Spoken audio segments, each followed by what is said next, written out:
Hi, just wanted to do a quick video about the 1Zpresso J Pro, how to zero it up. I've kind of figured out that if you put the parts in the correct way, then you're going to get very close to zero. It might be a tiny bit out of fraction, but I know that some people have got problems when they first open their products. It's zero, but the numbers are all the way around. They're like 8 or 5, and when it's fully closed.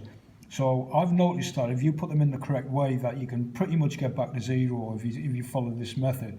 So I'll just quickly take this out.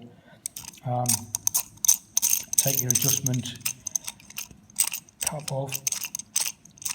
I'm pushing on the bottom of the burrs, and that helps that to open that. So you take that out, and then you take that out. All right, these parts. Obviously take them out. It doesn't matter if your burrs,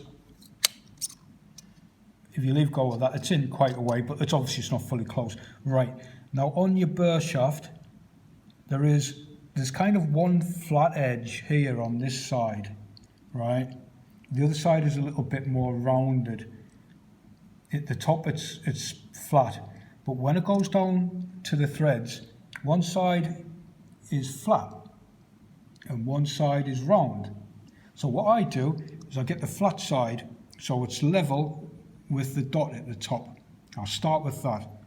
Okay, then I'll get this part. Now on the bottom of this part there's a small dot, and then there's two flat edges.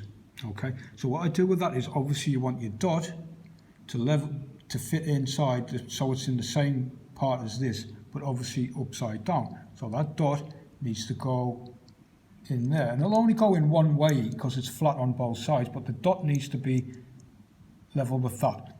And then obviously your bearings ring can go in any way because that's not flat. Now this part here, this has got a flat edge also. Now obviously that'll only go in one way, and it goes on the flat edge of the burr shaft. See how it fits in like that? On that side it's round. So again, make sure when you've done all of that's level, it's a straight line going up. Okay, if you can see that there.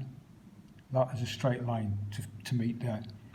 Okay, now this part, again, that's got a little dot on the underneath. Now what I do with that also is I make sure that starts off at the top, or as near to the top as possible. Okay, for this part, obviously you can push on your burrs beneath and then screw that in place. And you'll know when it's on properly because you can hear the little clicks, like that. And then when it stops, that's it. That won't go anymore, that's stopped. So you can release the burrs with the other hand.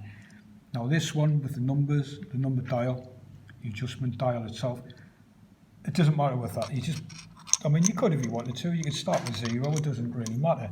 So push the burrs again at the bottom, and then tighten that all of the way.